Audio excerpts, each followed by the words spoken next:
I'd like to introduce you once again. Please do come up here, Ingrid Handeland.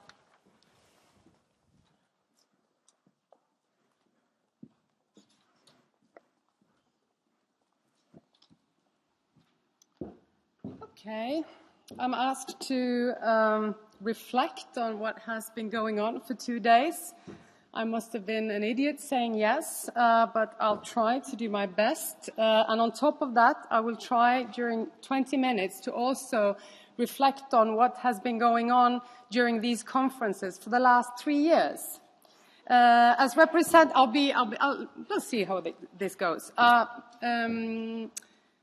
First of all, I would like just to comment upon the last comment from Richard. I think that this conference has really been about audiences and co-creating with them. I think that's the main thing that this conference has been about, is how to use technology to actually involve and co-create with audiences, not only, in every aspect, in the arts, in creating art, in communicating art, in, the whole business. So, I just had to say that to begin with.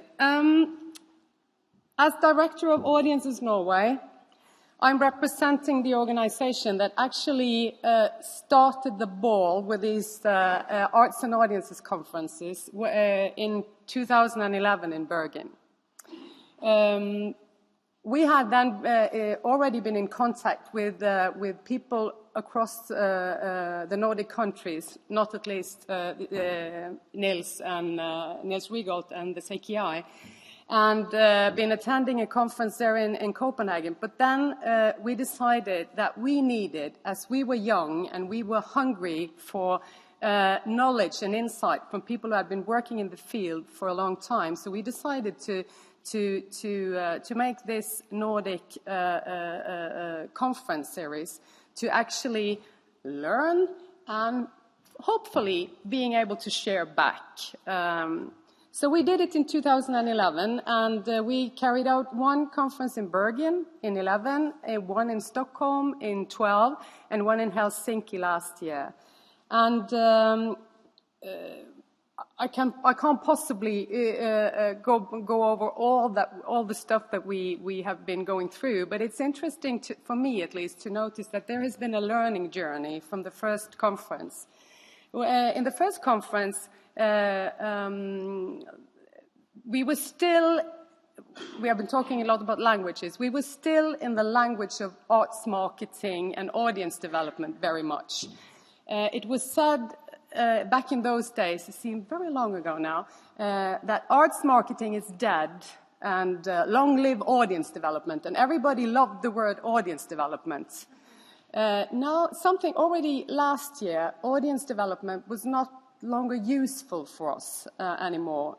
We decided last year to start to talk about audience engagement, and the difference between those concepts was supposedly that whereas audience development still had very much of the instrumentality of the arts marketing, product-oriented, putting through messages from the producing arts organizations out there to audiences.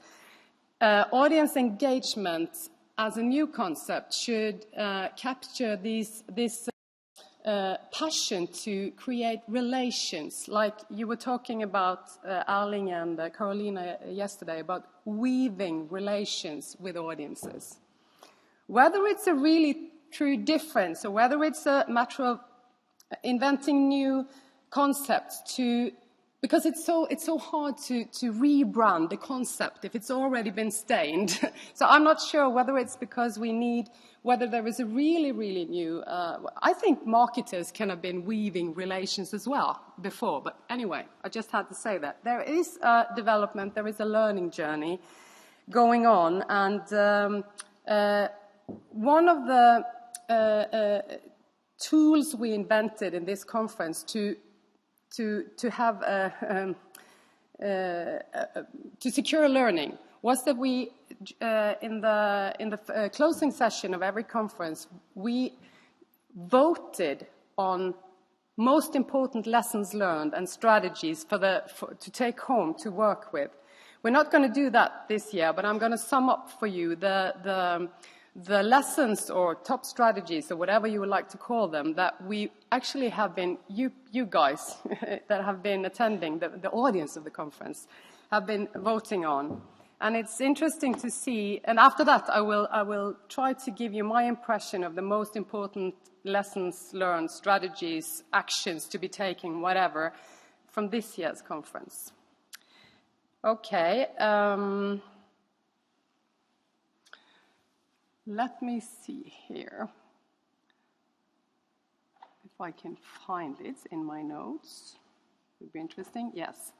The first year, we decided, together with you, that there were 3 really main things to remember and to take back home.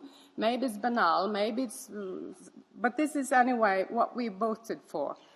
The first thing was trust the power of the artwork in the first conference. And then it was stop competing, start cooperating. And the third was involve the whole organization. The second year in Stockholm, when the overall theme was inclusion, how to work with inclusion, policy-led, but not only policy-led, artistically led as well, was work long-term and strategically. Define what inclusion means in your organization. Work with your venue, make it a place of social value. And last year in Helsinki, when we discussed new ways of engaging with audiences before, during, as a part of the arts itself, and after, as repercussion and sticky memory, from the, we voted another time. It turned up that involving the whole organization, bridging gaps inside organizations, working with organizations, institutions development was still very much, maybe even the most important issue. Another thing came up that was really interesting and different from earlier was that stop waiting for extra money. We voted for that. It's not something to do, work with audiences. It's not something that you should apply to get extra funding to do, of course, but we actually voted for it. It must mean that it was a big issue and that we really need to remind ourselves that this is a part of what we're doing. It's not something additional that we can do if somebody gives us even more money. And the last thing we agreed on as a top priority was build alliances with your audiences. Of course, it's not new, but maybe what is new is that we decide that this is so important to work with, to actually engage audiences in new ways. It's not something that you can do alone inside your house, your institution, your venue. You need to partner with different kinds of partners, of course. Okay. I will now try to, give you my impressions from these 2 days. Learning is personal and accumulative, and of course, what I hear and what the impressions left in my head has lots to do with what I'm working with. So, of course, working with the performer project and non-users, I'm filtering whatever I hear in that way. So if somebody else had come up, it would be different. And of course, being a former communication officer, I reflect this as a communication person, I have to say. So an artist or whatever would do this, would reflect this differently. But, and also I have to say that I haven't been able to clone myself and be in all the breakout sessions. So this is where I've been and picked up. So forgive me if I'm missing out on things that are really important to you. The first thing, which is really obvious, maybe it's too obvious, but when I go back, this conference has really put it totally clear that you must co-create with your audience. The audience we have nowadays, digitalized more or less, comparing to what generation you are, expects to be invited into interaction, both on the ground and in the cloud, so to speak. And also, I think it was really important lesson, as I already spoke about yesterday, that in co-creational working with your audience, you must allow for another quality concept when it comes to communication. Excellency, as we have learned, and expertise in communication doesn't really necessarily work when you're co-creating. It's an open, risky process where you need to give up power and expertise and start to listen. So it's risky, but as we have heard, probably very rewarding. And can be totally, of course, you can totally fail, of course, but yeah. So you have to allow for less expertise, which is really hard for people working in the arts business, I think. Oh, I have so many points, I don't know where to... Okay, I'll move to the next little slide here. I think another thing which has to do with giving up power is... what the guy, the Eve online guy said, it's a little bit provocative, but it's fuck control. Control is your enemy. It's about what I just talked about, but it states it very bluntly, that in the co-creational processes, you must prepare to just get out of control, which is also very hard when you work in institutions, but it's hard for everybody to do that. If you love your project, if you love your arts, I mean, I guess that's it's not only institutions that have this problem. And also this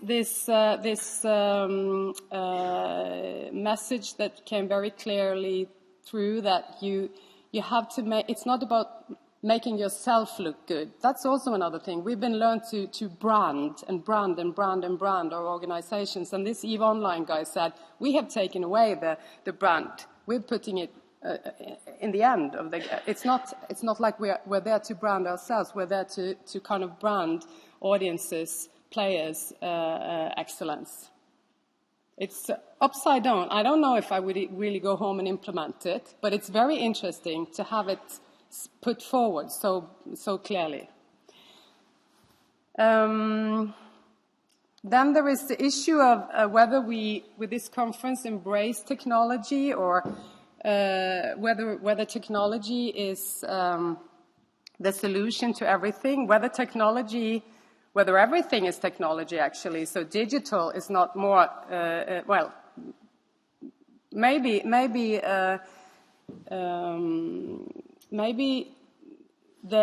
to embrace the technology is important for lots of our organizations, because they haven't even started. But on the other side, I've seen it. Thank you. Maybe, but I've been thinking about some other thing that came up also, that maybe the digitalization, especially in music, we know it from research, that it's the analog thing. The experience of live and analog is becoming important, and we recognize something as analog because of the digital focus. And that's quite interesting, because I think we can start communicate the value of a live experience, which we always took for granted before, but there is something there, I think, to pick up on. There is another thing which is very clear here, and it's the message of not pointing at people, not educating them. Even if there's nothing wrong with education, but there is a strong message I feel here about make it easy for people to participate, make it easy for people to play with what we have, and not always think of audience engagement as educating people into, or what it was called in UK audience development language, taste cultivation. Taste cultivation is something that many of my members are talking about. They think that Audiences Norway should be about cultivating people's taste. It could be. Some of us want to cultivate our taste. It could be, that can be great. Many people would love to do that. But it's not like it's the only solution here. Okay, I think I have 2 minutes left, so I will concentrate on 2 other messages. One is don't fake. You can't. I think it was Annette Mies who said it, don't be interactive if you don't want to listen, if you don't really want to interact. To just go digital, to do something that brands you as modern would be totally stupid. Audiences, of course, it's us. We're intelligent people. We smell fake. From an organizational point of view, my own performer project, I noted immediately when Uffe Savary said yesterday that change must be created from inside. Change comes from people with authority where they work, if it's a big institution or a small one, people with authority and passion to move the organization and people around them. So change must be created from inside, but of course, we can push sometimes, even from outside. At least I need to believe that. Okay, I don't think I will reflect upon the difficult issues around democracy and participation. That should be a whole conference in itself. Yeah. To sum up, co-create with your audiences. Use new technology to make it easy for people to co-create themselves. Be prepared to give up power and control. Accept fast and dirty. Don't create monoliths, expert monoliths in the dark that you present to your audiences all the time. Partnerships and collaborations inspires. Be arts-led. This is my own little thing. Be arts-led, but audience-focused. Maybe it's obvious, but that's how I think it should be. And, well, I think I'll stop there. And ask Nils Riegel to come up and give you an idea of what will be going on for the future conferences in Copenhagen, Gothenburg, and Oslo in 2017. Thank you.